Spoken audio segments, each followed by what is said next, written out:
पिछली वीडियो में हमने एटॉमिक नंबर और मास नंबर को समझा था। हमने समझा था कि किसी एटम में प्रोटॉन्स की संख्या को एटॉमिक नंबर कहा जाता है, जबकि प्रोटॉन्स और न्यूट्रॉन्स के सम को हम मास नंबर कहते हैं।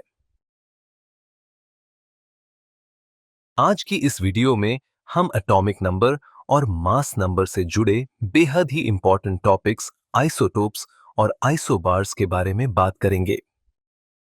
तो टाइम को वेस्ट किए बिना स्टार्ट करते हैं आइसोटोप्स के साथ। शुरुआती दिनों में साइंटिस्ट्स का मानना था कि जिस तरह किसी एलिमेंट के सभी एटम्स में प्रोटॉन्स की संख्या एक समान होती है, ठीक उसी तरह उसके सभी एटम्स में न्यूट्रॉन्स की संख्या भी एक समान होती होगी। सपोज करो मेरे पास क्लोरीन एलिमेंट है। वैज्ञानिकों का मानना था कि यदि इस एलिमेंट के एक एटम में प्रोटॉन्स की संख्या 17 और न्यूट्रॉन्स की संख्या 18 है, तो इसके सभी एटम्स में प्रोटॉन्स की संख्या 17 और न्यूट्रॉन्स की संख्या 18 ही होगी। मगर एक्चुअल में ऐसा नहीं है। वक्त के साथ साथ साइंस ने तरक्की की और डीप स्टडी करने पर वैज्ञानिकों ने खोजा कि नेचर में क्लोरीन के दो तरह के एटम्स पाए जाते हैं। दोनों तरह के एटम्स में प्रोटॉन्स की संख्या तो सेम होती है, लेकिन न्यूट्रॉन्स की संख्या डिफरेंट होती है। यहां आपके सामने क्लोरीन के दो तरह के एटम्स हैं। दोनों ही एटम्स में प्रोटॉन्स की संख्या 17 है, जो बराबर है, लेकिन न्यूट्रॉन्स की संख्या अलग अलग है। पहले वाले एटम में 18 न्यूट्रॉन्स है और दूसरे एटम में 20 न्यूट्रॉन्स है। दोस्तों, क्लोरीन एलिमेंट ही नहीं, नेचर में ऐसे कई और एलिमेंट्स हैं जिनके एटम्स में प्रोटॉन्स की संख्या तो बराबर होती है, लेकिन न्यूट्रॉन्स की संख्या अलग अलग होती है। बस यहीं से आइसोटोप्स का कॉन्सेप्ट शुरू होता है। एक ही एलिमेंट के ऐसे एटम्स जिनमें प्रोटॉन्स की संख्या तो सेम होती है, लेकिन न्यूट्रॉन्स की संख्या डिफरेंट होती है, ऐसे एटम्स को हम आइसोटोप्स कहते हैं। हमने जो दो तरह के क्लोरीन एटम्स देखे थे, ये दोनों क्लोरीन के आइसोटोप्स हैं। आइसोटोप्स में प्रोटॉन्स की संख्या सेम होने की वजह से इनका एटॉमिक नंबर तो सेम होता है, लेकिन न्यूट्रॉन्स की संख्या डिफरेंट होने के कारण इनका मास नंबर एक दूसरे से अलग होता है। चलिए देखते हैं कैसे। दोस्तों, एटॉमिक नंबर क्या होता है? सिंपल है। प्रोटॉन्स की संख्या को हम एटॉमिक नंबर कहते हैं। दोनों ही आइसोटोप्स में प्रोटॉन्स की संख्या 17 होने की वजह से दोनों का ही एटॉमिक नंबर 17 है। बात करते हैं इनके मास नंबर की। दोस्तों, मास नंबर क्या होता है? किसी एटम में प्रोटॉन्स और न्यूट्रॉन्स के सम को हम उसका मास नंबर कहते हैं। पहले वाले आइसोटोप में इन दोनों पार्टिकल्स की संख्या को ऐड करने पर जो मास नंबर निकल कर आया वो है 35, और दूसरे वाले आइसोटोप में इन दोनों पार्टिकल्स की संख्या को ऐड करने पर जो मास नंबर निकल कर आया वो है 37। दोनों का ही मास नंबर अलग अलग है। तो क्या हम कह सकते हैं कि आइसोटोप्स एक ही एलिमेंट के ऐसे एटम्स होते हैं जिनका एटॉमिक नंबर तो सेम होता है, लेकिन मास नंबर डिफरेंट होता है? जी हां, बिल्कुल कह सकते हैं। चलिए एक और एग्जाम्पल से समझते हैं। कार्बन एलिमेंट, जिसका एटॉमिक नंबर 6 होता है, इसके भी तीन तरह के एटम्स नेचर में पाए जाते हैं। तीनों ही में प्रोटॉन्स की संख्या तो 6 होती है, लेकिन तीनों में न्यूट्रॉन्स की संख्या अलग अलग होती है। इस वाले कार्बन एटम में 6 न्यूट्रॉन्स है, इस वाले में 7 और इस वाले में 8 न्यूट्रॉन्स है। प्रोटॉन्स की संख्या सेम और न्यूट्रॉन्स की संख्या डिफरेंट होने के कारण ये तीनों कार्बन के आइसोटोप्स हैं।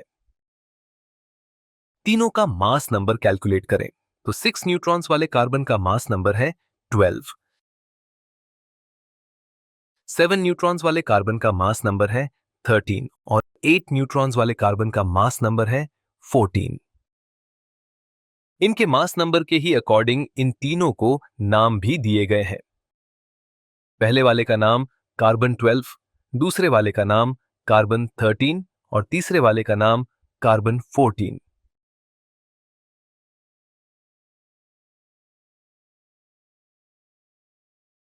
ये कुछ और आइसोटोप्स के एग्जाम्पल्स हैं।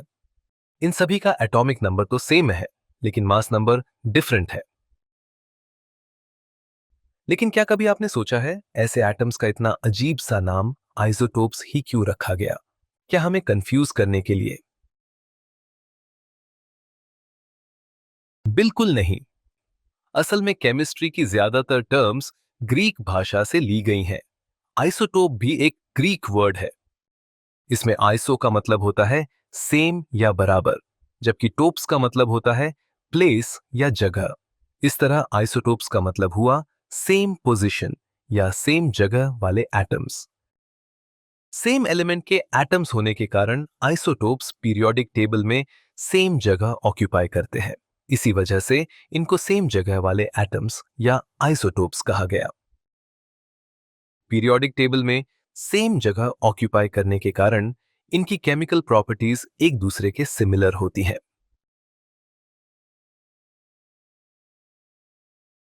आइसोटोप्स में एटॉमिक नंबर सेम होता है, जिसकी वजह से इनकी केमिकल प्रॉपर्टीज भी सिमिलर होती हैं।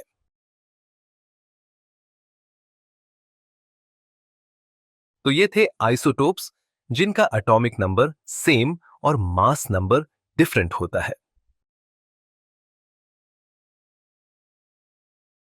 मगर क्या इसका उल्टा भी पॉसिबल है? मेरा मतलब है, क्या एटम्स का मास नंबर सेम और एटॉमिक नंबर डिफरेंट हो सकता है? जी हां, बिल्कुल हो सकता है। मगर अब की बार एटम्स सेम एलिमेंट के नहीं होंगे।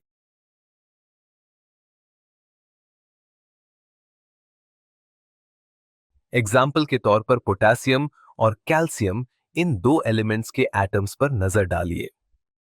दोनों तरफ अलग अलग तरह के एलिमेंट्स हैं, तो लाजमी है दोनों में प्रोटॉन्स की संख्या या दोनों का एटॉमिक नंबर तो अलग होगा ही।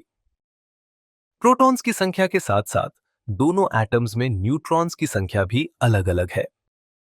पोटेशियम के एटम में 19 प्रोटॉन्स और 21 न्यूट्रॉन्स है, जबकि कैल्शियम के एटम में 20 प्रोटॉन्स और 20 ही न्यूट्रॉन्स है। प्रोटॉन्स को देखकर एटॉमिक नंबर का तो पता आसानी से चल जाता है। पोटेशियम का एटॉमिक नंबर 19 है और कैल्शियम का एटॉमिक नंबर 20 है।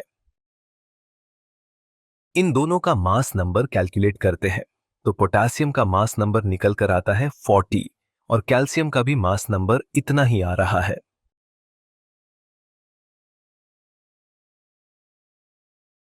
दोस्तों, इसी तरह के एटम्स जिनका एटॉमिक नंबर तो अलग अलग होता है, लेकिन मास नंबर सेम होता है, ऐसे एटम्स को हम आइसोबार्स कहते हैं।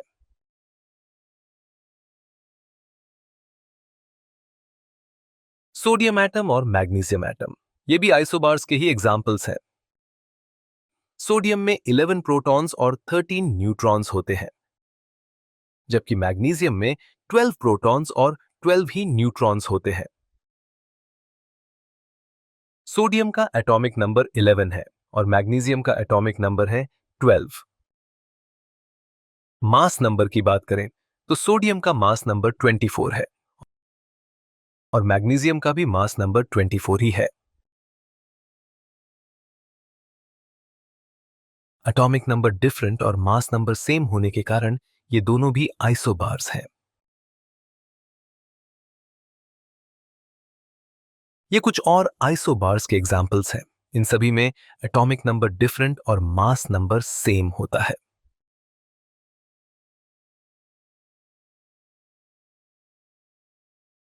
एटॉमिक नंबर डिफरेंट होने के कारण आइसोबार्स की केमिकल प्रॉपर्टीज एक दूसरे से बिल्कुल अलग होती हैं। आइसोबार्स डिफरेंट एलिमेंट्स के पार्टिकल्स होते हैं। इनकी प्रॉपर्टीज तो अपने आप ही डिफरेंट होंगी। आइसोबार, यह भी एक ग्रीक लैंग्वेज से लिया गया शब्द है। इसमें आइसो का मतलब होता है सेम और बारोस का मतलब होता है वेट या वजन। एटॉमिक वेट सेम होने की वजह से ऐसे एटम्स को आइसोबार्स का नाम दिया गया।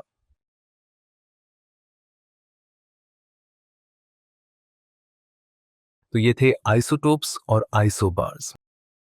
मुझे उम्मीद है ये टॉपिक आपको समझ आया होगा। अगर आपको ये वीडियो पसंद आई हो तो please like and subscribe this channel. Thank you so much.